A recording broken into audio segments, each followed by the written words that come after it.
سب سے پہلے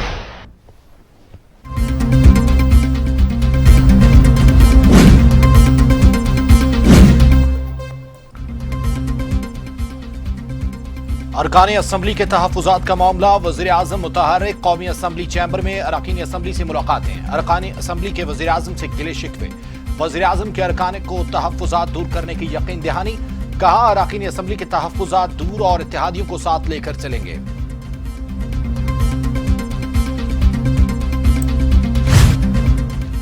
army chief general Qamar Javed Bajwa کا شیخ رشید سے ٹیلی فونک رابطہ، سپہ سالار نے وزیر ریلوے کی خیریت دریافت کی۔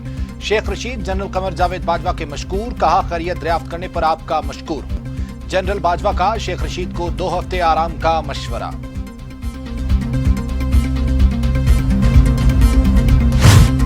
کچھ نہیں ہونے جا رہا، عمران خان مدت پوری کریں گے، اپوزیشن اور حکومت میں راستے ہموار ہونے جا رہے ہیں، وزیر ریلوے شیخ رشید کا دعویٰ۔ ریلوے میں 1 لاکھ نوکریاں دینے کا بھی اعلان۔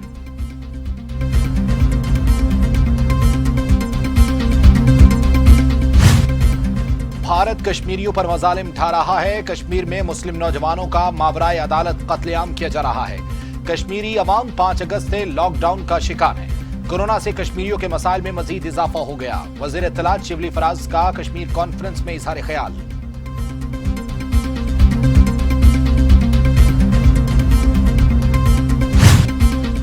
Line of control per firing, Pakistan کا معاہدے کے خلاف ورزی پر احتجاج، بھارتی ہائی کمیشن کے سینئر سفارتکار کی دفتر خارجہ طلبی۔ ترجمان دفتر خارجہ عائشہ فاروقی نے کہا ہے کہ بھارت اقوام متحدہ سلامتی کونسل کی قراردادوں پر عمل درآمد یقینی بنائے، بھارت کی اشتعال انگیزی خطے میں امن و سلامتی کے لیے خطرہ ہے۔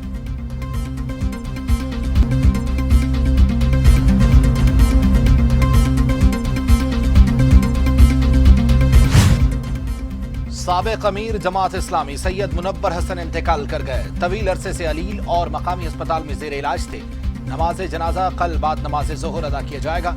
سید منور حسن نے 1967 میں جماعت اسلامی میں شمولیت اختیار کی، 1977 میں کراچی سے قومی اسمبلی کے رکن منتخب ہوئے، 1993 میں جماعت اسلامی کے مرکزی سیکرٹری جنرل بنے، 2009 میں جماعت اسلامی کے چوتھے امیر مقرر ہوئے۔ سیاسی و مذہبی جماعتوں کے رہنماؤں کا سید منور حسن کی وفات پر افسوس کا اظہار۔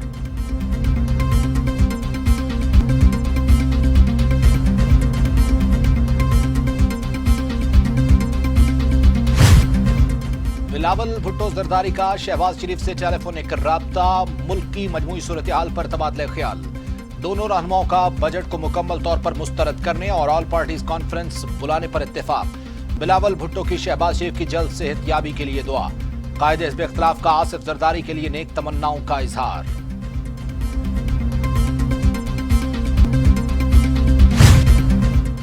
کورونا کا خطرہ ابھی نہیں ٹلا، احتیاطی تدابیر اختیار نہ کی تو حالات خراب ہو سکتے ہیں، پہلے 30 جون تک 3 لاکھ کیسز متوقع تھے، اب کم ہو کر 2,25,000 ہو گئے۔ وفاقی وزیر اسد عمر کی ملک میں کورونا وائرس کی صورتحال پر بریفنگ، کہا پچھلے 2 ہفتے میں حالات میں بہتری آئی ہے۔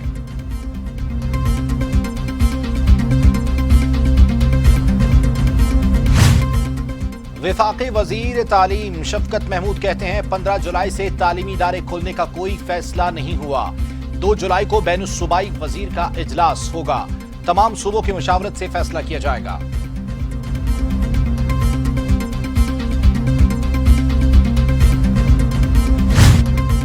پاکستان میں کورونا سے ایک ہی روز میں 59 اموات، تعداد 3,962 ہو گئی، 2,775 افراد میں وائرس کی تشخیص، تعداد 1,95,745 ہو گئی، 2,765 مریضوں کی حالت تشویشناک، سندھ میں 1,178، پنجاب میں 1,629، خیبر پختونخوا میں 879، بلوچستان میں 109، گلگت بلتستان میں 23، آزاد کشمیر میں 25 اور اسلام آباد میں 119 مریضوں کا انتقال۔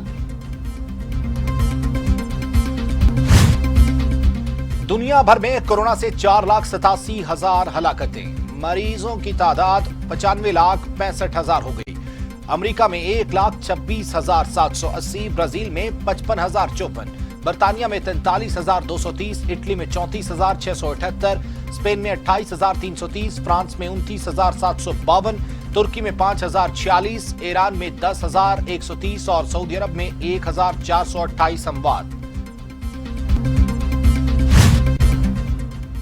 احسن اقبال نے عمران خان کو پاکستان کا گورباچوف قرار دے دیا. کہتے ہیں عمران خان کا تعلق ریاست مدینہ سے نہیں سوویت یونین سے ہے. حکومت نے ہستا بستا پاکستان 2 سال میں اجاڑ دیا. لیگی رہنما کی نیب عدالت میں پیشی کے بعد گفتگو. کہا ثابت ہو گیا نیب شواہد کے بغیر لوگوں کو گرفتار کرتا ہے. سیاسی انتقام کا نشانہ بنایا جا رہا ہے. Housing society scandal. Khawaja Asif کی بجٹ سیشن میں مصروف ہونے کے باعث نیب میں پیش ہونے سے معذرت. مطلوبہ دستاویزات جمع کروا دی. نیب کی 3 جولائی کو دوبارہ طلبی.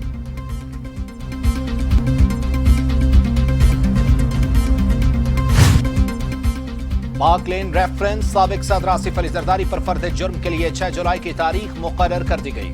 عدالت کا نیب کو زرداری سمیت تمام ملزمان کے لیے ویڈیو لنک کا انتظام کرنے کا حکم جاری. عدلیہ مخالف توہین آمیز ویڈیو آج خود نوٹس کیس. تاخیر سے ایکشن لینے پر عدالت برہم. ایف آئی اے کو کچھ کرنا نہیں آتا. کسی معاملے پر نتائج نہیں دیے. چیف جسٹس کے ریمارکس.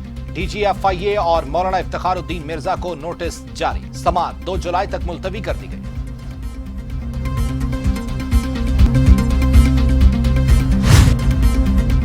پیٹرول کی ذخیرہ اندوزی میں ملوث کمپنیز کے خلاف کارروائی روکنے کی درخواست مسترد کر دی. چیف جسٹس اسلام آباد ہائی کورٹ نے آئل کمپنیز کی درخواست پر فیصلہ سنا دیا. کہا گیا ایگزیکٹو کو ذمہ داروں کے تعین کی انکوائری سے نہیں روکا جا سکتا.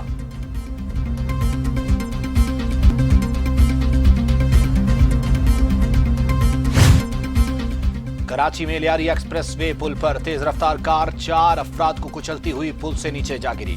4 افراد جاں بحق، 1 شدید زخمی. حادثے کا شکار گاڑی میں موجود بچے سمیت 3 افراد محفوظ رہے.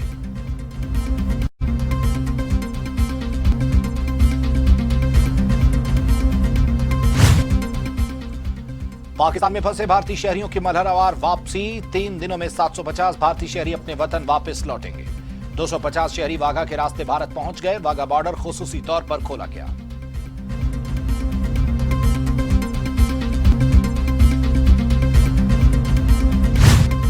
پاکستان نے دہشت گردوں کے ٹھکانوں سے متعلق امریکی الزامات مسترد کر دیے. ترجمان دفتر خارجہ کے مطابق القاعدہ کی ناکامی میں پاکستان کی کاوشوں کو بھی نظر انداز کیا گیا.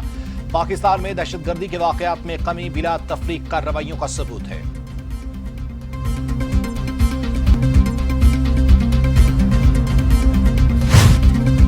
مقبوضہ کشمیر میں بھارتی مظالم تھم نہ سکے. مزید 2 کشمیری نوجوان شہید. شہداء کی شناخت ظاہر نہیں کی گئی. گھر گھر تلاشی کے دوران خواتین سے بدتمیزی. بچوں اور بزرگوں کو دھمکایا گیا.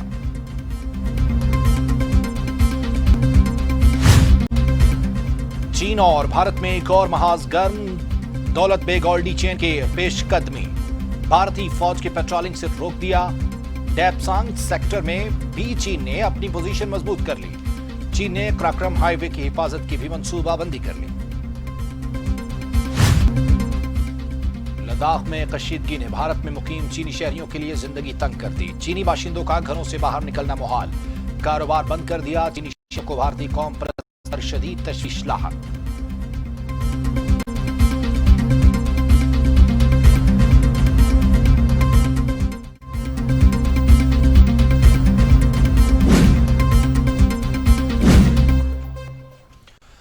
السلام علیکم. ٹی وی ٹوڈے کے ساتھ میں ہوں طارق حفیظ. ہیڈ لائنز آپ نے ملاحظہ کی. بلیٹن میں تفصیلات ہوں گی ایک بریک کے بعد.